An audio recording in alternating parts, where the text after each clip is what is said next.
मेरा बच्चा Syed Mohammad Irfan, mental health सही नहीं है मेरे बच्चे की। बैठे बैठे खामोश अचानक ऐसा निकल गया।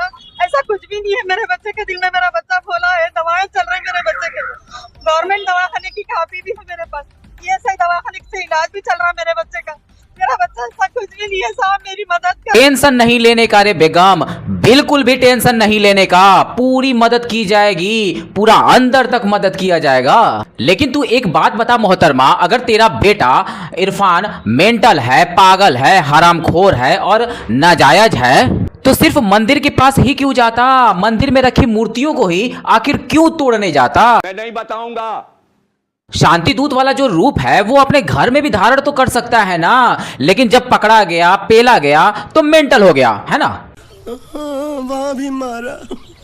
वैसे तू टेंशन ना ले, बिल्कुल भी ना ले। पुलिस वाले सर्विस के लिए उसको थाने ले जा चुके हैं और जितनी भी मेंटल वाली बीमारी होगी सब ठोक बजाकर ठीक कर दिया जाएगा।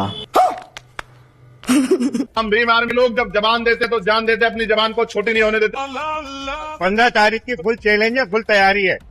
सारे नीले कबूतर उड़ा दिए जाए। नहीं उड़ा पाओगे मिश्रा जी, क्योंकि सारे नीले कबूतर अपने पंखों में, अपने पिछवाड़े में नीला टेप लगाकर पलटी मार गए हैं। अब वो ग्वालियर नहीं जाएंगे। हालांकि अगर हम लोग संविधानवादी ना होते तो ऐसे लोगों को हमारी भीम आर्मी की टीम बहुत जल्द सबक सिखा देती, लेकिन मैंने उनको रोका है कि इस तरह की चीजें ठीक नहीं है। वरना चाहे वो ग्वालियर वाले साहब हो और चाहे दिल्ली वाले साहब हो, हमारी जो भीम आर्मी की टीम है वो ऐसे सभी साहब को जो है उनको उन्हीं के शब्दों में समझाना। नहीं मेरे नीलांड वाले भाई, ऐसी बात बिल्कुल भी नहीं है। अगर तुम संविधानवादी होते तो उनको जवाब देने के लिए उनको कोर्ट में ले जाते, उनके खिलाफ केस करते। लेकिन कोर्ट और केस में पढ़ाई करनी होगी और तुम जैसों से पढ़ाई की बात होनी ही नहीं। होनी तो सिर्फ बकलोली है, वो भी सड़क पर। और यही कारण है कि जज साहब भी तुम जैसों को सीरियस नहीं लेते, कुछ ऐसे बोलते हैं। भारती जी रिजर्वेशन पर आए थे नौकरी में क्या? जाइए समझ के नाम पर मजाक खड़ा कर देंगे और हम लोग बैठ के तमाशा देखते रहेंगे। मतलब आप पीडब्ल्यूडी की सड़क पर, जहां पर चौड़ी सी सड़क दिख रही है, आप वहां मजाक खड़ा कर देंगे? किसी की बपौती है क्या? अवैध मजार है, सरकारी संपत्ति लूट कर बनाई गई है और मैंने प्रशासन से कहा है कि इसमें जल्द से जल्द इस पे बुलडोजर चला के इसको ध्वस्त करिए। जय सलाम। हिंदू सोलमणि त्रिपाठी जी जिंदाबाद। आपकी वजह से ये संभव हो पाया है। जय सलाम। दोस्तों दिल्ली के बाद अब उत्तर प्रदेश में भी अवैध अतिक्रमणों पर बाबा का बुलडोजर जो है ना गरज रहा है। ये पूरा मामला देवरिया का है, जहां सरकारी जमीन पर मजार, मस्जिद और पूरा एक बड़ा सा घेरा बनाया गया था। मतलब अवैध रूप से अतिक्रमण किया गया था। अब इसको पूरी तरह से गाजा बना दिया गया है, मैदान बना दिया गया है और इसका पूरा क्रेडिट वहां की जनता बीजेपी के विधायक जो है त्रिपाठी जी को दे रही। अस्सलाम वालेकुम। ये बैनर आप लोग देख रहे हैं। ये बैनर लेके मैं सुभाष चौक से जिलाधिकारी कार्यालय तक मैं जाऊंगा। फिलहाल मैं अकेले हूँ, जिनको भी शामिल होना है मेरे साथ आ सकते हैं। वो ये जो कल हमारे मजार शरीफ है ओवरब्रिज के पास में, जिसको शहीद कर दिया गया और साथ में जो लगी हुई मस्जिद थी, मस्जिद को भी शहीद कर दिया गया, उसी के विरोध में हम जो है ये प्रदर्शन और छोटा मोटा जो है अपनी हैसियत के मुताबिक विरोध कर रहे हैं इस चीज का पुरजोर तरीके से। ये सरासर जो है जुल्म है और गुंडई है। बगैर किसी नोटिस के, बगैर किसी कोर्ट के आर्डर के हमारे मस्जिदों और हमारे खानकाहों को शहीद किया गया। अरे मेरे जाहिले पत्थरबाज, सीधा कैमरा में ही क्यों नहीं घुस जाता? क्यों आगे पीछे करके हिला रहा? अरे मेरे मुल्ला जी, आखिर तुमको किसने बताया कि तोड़ने का ऑर्डर नहीं था, तोड़ने का परमिशन नहीं था? अरे पूरा बराबर परमिशन था। कोर्ट के आदेश पर ही पीर बाबा का बाजा बजाया गया था। कमेटी के अध्यक्ष से खुद सुन ले। तब हमारे सहमति से हो रहा है। कौन कह रहा नहीं सहमत है? सहमत नहीं रहते तो यहाँ खड़े रहते हैं। हम सहमत हैं। जब अवैध वो घोषित कर दिए तो अवैध पे अब हम विरोध करके तो कुछ करेंगे नहीं। जब अवैध है तो अवैध है, हम सहमत हैं। कमेटी उसका विरोध नहीं कर रही है, लेकिन बुलडोजर सरकार की तरफ से चल रहा है। कमेटी को कोई आपत्ति नहीं है। कल रात में बुला के आदेश दिया गया था कि कल से 12 बजे से काम लगा लीजिए। तो जो सामान वामान था हम लोग अपना निकाल लिए, जैसे कलाम पाक वगैरह थी, धार्मिक किताबें, उनको हटा लिए, बेदबी ना हो। बाकी अपना आके तोड़ना शुरू कर दिया, हमें कोई आपत्ति नहीं। देख लिया आखिर कितने प्यार से उसको बुलाया गया। सरकार ने बताया कि देख बचवा, ये सब अवैध है, अवैध तरीके से तुम लोग बनाए हो और टूटेगा ही। बड़े खतरनाक लोग हैं। क्या और अपने राशिद मियां ने बड़े प्यार से बोला कि किसी को कोई ऐतराज नहीं है, कोर्ट का आदेश है तो तोड़ा जाए भाई। लेकिन तू बोल रहा कि परमिशन नहीं था, जबरदस्ती गिरा दिया गया, गुंडागर्दी से गिरा दिया गया। हम प्रदर्शन करेंगे, हिला हिला के करेंगे, नारे बचवा तेरे साथ अब कोई नहीं आने वाला, क्योंकि भाई ठंड बहुत है और हमारे निर्मोही बाबा यानी योगी बाबा का वैसे भी आदत है कि गर्मी में भी ठंडा ठंडा कर देते। क्योंकि गर्मी कैसे शांत होगी, ये तो मैं मई और जून में भी इसको बहुत शिमला बना देता हूं। लेकिन अभी तो ठंड बहुत है और बताओ क्या होगा तेरा और तेरे साथियों का, जिनको तू इकट्ठा करेगा पिछवाड़े पर बर्फ जम जाएगी। इसलिए कोई नहीं आएगा, क्योंकि वहां के लोगों को अपने घरों से छत जुदा करने का कोई शौक नहीं है। वैसे इस मजार के बनने से लेकर टूटने तक खूनी खेला भी हुआ था। आइए खुद सुनते हैं। प्रशासन से कहा है कि इस पर त्वरित कार्रवाई करते हुए जल्द से जल्द इस मजार पर बुलडोजर की कार्रवाई की जाए, इसको ध्वस्त किया जाए, इसको पूरी तरीके से वहां से हटाया जाए, क्योंकि शहर के बीचों बीच में करोड़ों की अरबों की जमीन पर, और जो जमीन सरकारी है उस जमीन पर इस प्रकार का कब्जा स्वीकार्य नहीं है। स्वर्गीय राम नगीना यादव जी को मैं बार बार उनके श्री चरणों में प्रणाम करता हूं, उनको श्रद्धा सुमन अर्पित करता हूं, क्योंकि स्वर्गीय राम नगीना यादव जी ने इस मजार को बनने से रोकने की लड़ाई लड़ी थी, इस अवैध मजार के खिलाफ लड़ाई लड़ी थी, और परिणाम स्वरूप ये हुआ कि स्वर्गीय राम नगीना यादव जी की बेरहमी से हत्या कर दी गई। उस हत्या में भी मेरा स्पष्ट आरोप है कि ये जो मजार से जुड़े लोग थे, जो चाहते थे कि मजार का विरोध न हो, ये लोग उस हत्या में शामिल थे। मुझे पूरी उम्मीद है कि इसमें न्याय हो। बिल्कुल जी, जमीन को तो न्याय मिल गया, अब साथ में राम नगीना जी को भी न्याय मिल जाना चाहिए, क्योंकि भाई उसी कमेटी के लोग थे या उसके आसपास से जुड़े लोग थे जिन्होंने ये वाला कांड किया था, जैसा कि आप बता रहे हैं। उनको खोजा जाए, उनके ऊपर जांच बैठाई जाए और कार्रवाई जो है ढंग से की जाए।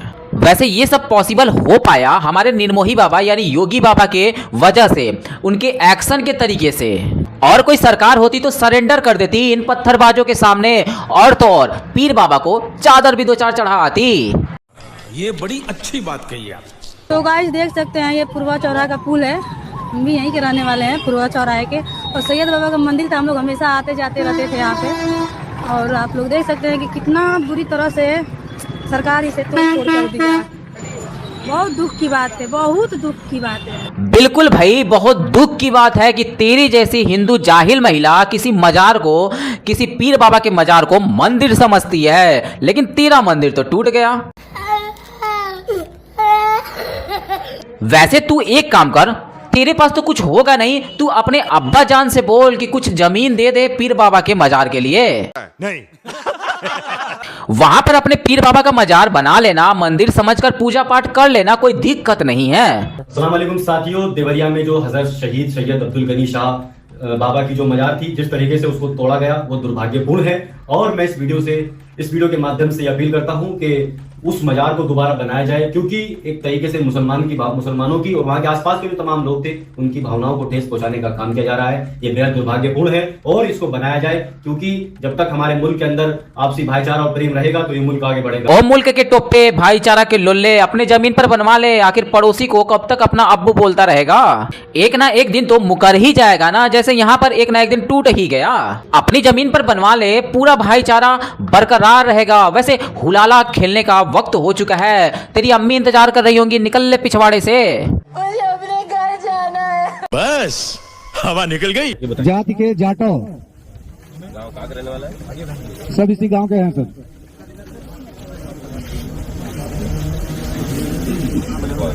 उमेश कुमार पुत्र अमर सिंह, जाति जाटो।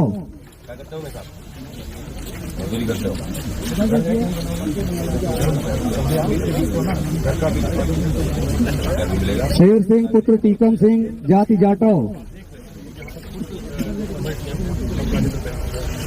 ममता पत्नी धर्मपाल, जाति जाटो।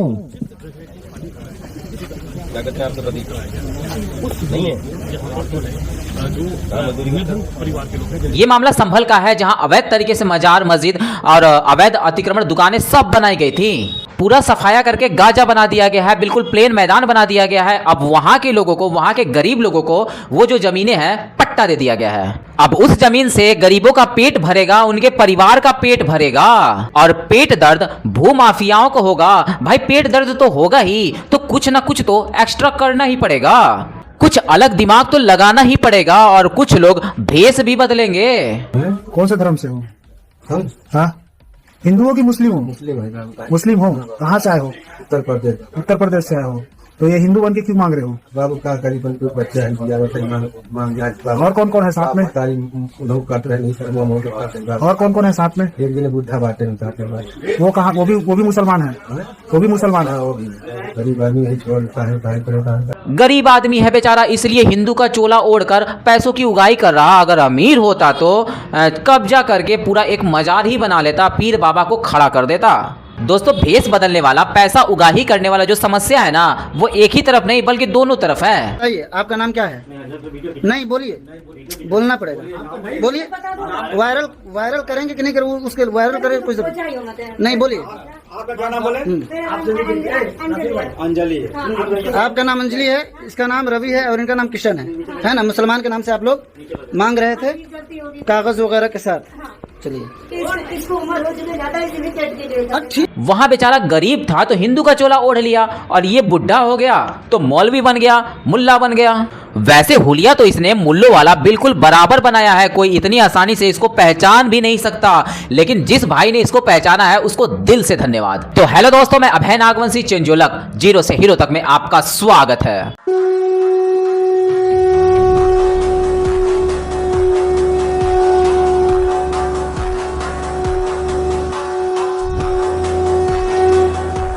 यहाँ खड़े नौजवान, वहां जोश में खड़े नौजवानों से सवाल है, नीतीश कुमार ने ऐसे हाथ पकड़कर जो हिजाब निकाला, क्या वो हिजाबी, क्या तुम्हारी बहन नहीं? क्या तुम्हारी मां नहीं?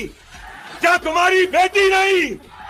अगर है तो उठो। क्या हुआ है हिंदुस्तान के मुसलमानों? हम पे जुल्म हो रहा है, फिर भी हम सिर्फ नारेबाजी में हैं। अरे मेरे बकरीबाज, तुम यहाँ वहाँ करते रहो, लोगों को भड़काने का प्रयास करते रहो, और उधर डॉक्टर नुसरत ने ज्वाइन कर लिया। तीसरे के बाद वो लगातार नुसरत को लेकर अटकलें लगाई जा रही थी, जिसमें कहा जा रहा था कि नुसरत नाराजगी की वजह से ज्वाइन नहीं कर रही है। लेकिन अब नुसरत ने यहाँ ज्वाइन कर लिया है। 20 तारीख को ज्वाइनिंग की डेट थी, जिसे बढ़ा दिया गया था, जिसके बाद आज ज्वाइनिंग की गई है। आखिरी तारीख आज ज्वाइनिंग की थी और आज ही नुसरत ज्वाइन करने पहुंची। या सही तरीके से बोले तो वो तुम जैसों के मुंह पर थूक कर चली गई है, अपने परिवार का पेट भरने के लिए नौकरी ज्वाइन कर ली है। अच्छा, संगठन मजबूत है हमारा। आज भी हम मुंबई बंद कर सकते हैं 10 मिनट में। नहीं, ये आप अचीवमेंट मान रहे हैं अपने कि हम मुंबई 10 मिनट में बंद कर देंगे? ये सबसे बड़ा अचीवमेंट है हमारे। ये तो धमकी है सर। हाँ, समझ लो धमकी है, उसमें क्या? नहीं, ये इनकी धमकी बिल्कुल भी नहीं है, ये इनका अचीवमेंट ही है। अच्छा। अरे जब एक इंसान अपने बकलोली से पूरी पार्टी को खा सकता है, पूरी पार्टी को बंद करवा सकता है, तो ये वाला भी कांड करवा सकता। मुंबई चुनाव को लेकर एक जबरदस्त और शानदार वीडियो आप लोगों के लिए मैंने तैयार कर रखा है, लास्ट में वीडियो के पिन कर दूंगा, जरूर देखिएगा। दोस्तों, तो कैसी लगी आज की वीडियो और आप इस चैनल पर कहां से जुड़े हैं, हमें कमेंट बॉक्स में रिप्लाई करना बिल्कुल भी ना भूलें। वीडियो अंत तक देखा तो उम्मीद करता हूं कि पसंद तो जरूर आई होगी, इसलिए लाइक करें और अपने दोस्तों के साथ शेयर करना बिल्कुल भी ना भूलें। तो मिलते हैं आने वाले नए वीडियो के साथ, तब तक के लिए जय हिंद, जय भारत, वंदे मातरम।